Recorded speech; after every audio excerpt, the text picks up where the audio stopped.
Hey, everybody. Good afternoon. And I'm so glad to be back on here on my Tuesday afternoon Facebook Lives. Happy New Year to everybody. And whether you're joining me live or playing the replay, I hope you will get something out of today. My name is Bonnie Barclay. I am the therapist and owner of Creekside Counseling and Wellness. And today I'm starting a two-part series on intentional living. In this first part today, I want to give a general overview of what this concept means. And then part two, I'll be back to focus specifically on the intentional family. I am working on my schedule and will send out an announcement prior, as usual, about another live this month. I want to do one and introduce more about EMDR. There's been a lot out there recently with news on Prince Harry and Sandra Bullock talking about their experience with EMDR. But for most, when they think of therapy, they think of talk therapy. And that can make the idea of EMDR unknown, maybe even intimidating, and if I'm a little honest, a little hoodoo voodoo. So I want to provide some information and hopefully make this powerful treatment approach a little less intimidating, scary, or unknown to folks. Okay, so let's get started with today's live on intentional living. So I was reading a New Year post that Copper Beach Institute's founder, Dr. Brandon Nappy, shared, and I want to just share a little bit about that post. I really enjoyed it. He wrote, "Everything that casts a light also casts a shadow." And he goes on to unpack this further, sharing that at their best, New Year's resolutions reflect an authentic longing for growth, fuller life, deeper compassion, and ease. And at their worst, we make resolutions driven by our inner critic because we feel broken and shameful. So, rooting our desire for growth in self hatred and inner criticism will not lead us to the kind of healing that we yearn for. The deepest, most lasting, and most authentic growth is rooted in paradox, or the holding of two seemingly opposite truths. You are enough just as you are, and you have the capacity to grow even more fully. What holds this paradox together is the courageous choice to lavish yourself with self-compassion. True growth is fueled by self-compassion, the bold decision to be as gentle and loving toward oneself as we are to those who love and cherish us most deeply. It's amazing how much grace and compassion we will give to others, but not ourselves. So I posted on New Year's Eve, New Year, New Me, briefly introducing this new series. And I want to just take a moment to speak to that new me does not imply that you are needing to jump on the cultural bandwagon of deprivation and change that can be fueled by this shadow side of things. That's why I want to explore this concept of intentional living. First, we need to define what that means. Living with intention is all about finding your purpose and setting goals while carving out your own path in life. It's about letting go of things that don't serve you anymore and making conscious decisions on what and who to include in your life. Our goals are things we want to accomplish, but our intentions represent our core values and beliefs. I know y'all hear me talk about core values and beliefs all the time. The core values and beliefs reflect the things we truly care about, which is why they're so important. Goals are often future oriented, a milestone or marker, they're time oriented, and intentions are more about present, the here and now, and about how we want to show up in the world, to show up in that moment. They're about who we want to be, what we're passionate about, what gives us joy. And they play a huge role in our lives. Intentions don't have to be elaborate, they can be actually quite simple. Intentions and goals are connected. Intentions are a way to help us achieve our goals. So I heard it explained this way, and it helped me differentiate the two. If goals are about the mind, intentions are about the heart. While our goals might be tied to external definitions of success, intentions are about who we are internally. They reflect who we want to be, not other people's expectations of who we should be. Let me repeat that. They reflect who we want to be, not other people's expectations of who we should be. Intentions are more forgiving than goals. They're about how we want to live our lives as opposed to whether we're doing it right. The second thing that's important is that intentions can help us set boundaries. Intentions aren't just about adding things to our lives or doing more. Sometimes living life with intention will be about taking things away or saying no, which is essential to self-care and well-being. So it's important to find your why, which is our underlying motivations and values. Even though intentions are about being in the moment, they're also how we create long-term sustainable change.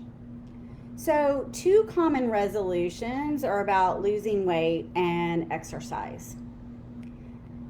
But the why of eating healthier might be more about living a long and happy life, to be around to watch kids, grandkids, or other loved ones grow up. So, looking at this number on the scale and whether or not we achieve that and our worth versus this more intention focused goal of wanting to be around our loved ones and watch them grow up. That's much more sustainable when paired with realistic goals and expectations, not just that number on a scale or a societal expectation about worth and body size. This is why the earlier quote, "Everything that casts light also casts shadow," resonated with me. So here's my woo-woo moment. I've talked about this before. We all have parts.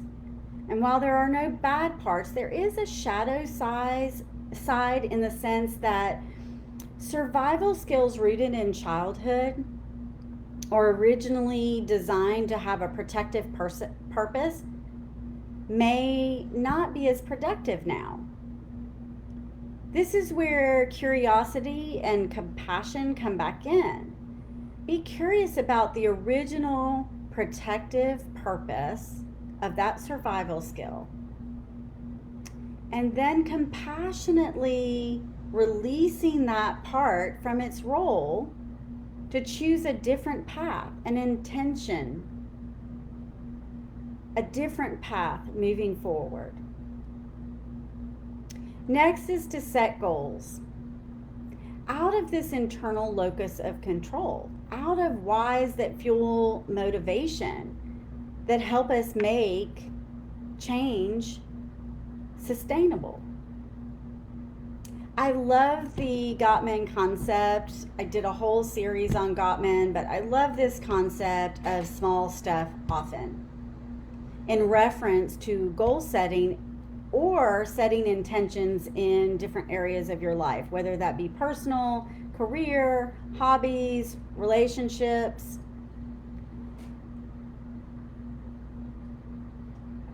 The small stuff often are short-term goals, habit-building behaviors that can effectively help you achieve long-term goals, the positive outcomes we hope to achieve. To be effective, a goal needs to be specific and measurable, outlining a clear plan to meet it. This keeps us focused on what we can and cannot control. So critical during these times of uncertainty, also preventing us from getting into autopilot and getting caught up in life just happening to us. So now, how do you make more space for what is important, creating time and space for intentional living? Many people find their lives to be cluttered and stressful, which can leave little room for intention and purpose. Creating space can be a boundary issue. Looking at your schedule, your yes and no, looking at the people around you, and where you're investing your time and energy. This can mean going through your belongings and donating the things that don't serve a purpose for you anymore, unfollowing accounts that don't speak to you on social media. A simple way to change behavior and stop doing things that don't serve your intentions is through tracking your actions. Pick a day, or for more data, maybe even a week, and track the time you spend on common autopilot response mode times, such as social media scrolling, email, binge watching shows, news, reading, watching, listening, saying yes to requests for your time, anything else that you kind of default to without thinking about it. And remember, these things are not bad. It just means that if they become excessive or start to be ways that you're just kind of zoning out or checking out to cope and going on autopilot, it makes it hard to tap into those intentions and goals that you want to achieve. You don't have the space to do it.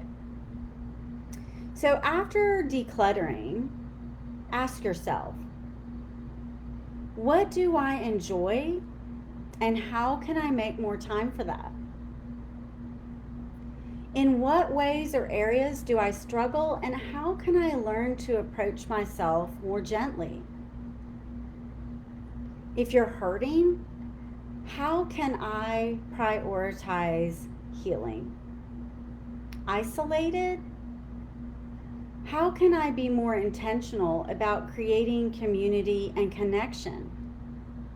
And I think I would add to that, with all the heaviness of COVID going up and down and people being so isolated and disconnected. And anytime I feel like we get some wind in the sails, people get disheartened by, an uptick in numbers.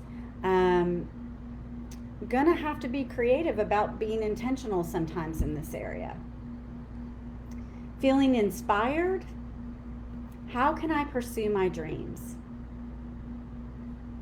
So here's the hard truth for today.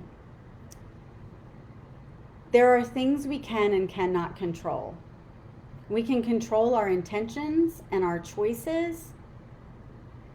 Self-awareness and self-compassion are really key to this process. Unpack this so you can start off the new year taking care of your shadow parts and set yourself up for transformation and growth that is sustainable going into the new year.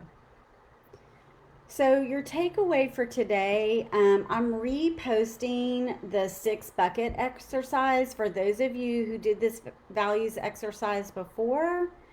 Now's a good time to pull it back out and reflect, review, and revise going into the new year. If this is new to you, I hope it will help you clarify your values to begin defining your intentions and goals. So look for that post later this week on Facebook, on my Creekside Facebook page, and you can check that out, and hopefully it will help you work through what's important. It covers the 6 different areas of life, but as I put in the instructions, feel free to modify it in a way that serves you the best to make that meaningful to you. So I will be checking back in to let you know about the EMDR Facebook Live and want to let you know that the other one will be in 2 weeks on Tuesday at 3:30 on intentional family. If you have any questions, feel free to post something in the comment. And as usual, this will be available on Facebook, but I'm also going to be posting it on my YouTube channel so that it's easier for you to find different topics that you're interested in, different videos you want to watch without having to scroll through the page. I hope you all have a wonderful day and a start to the new year. I'll talk to you soon. Bye.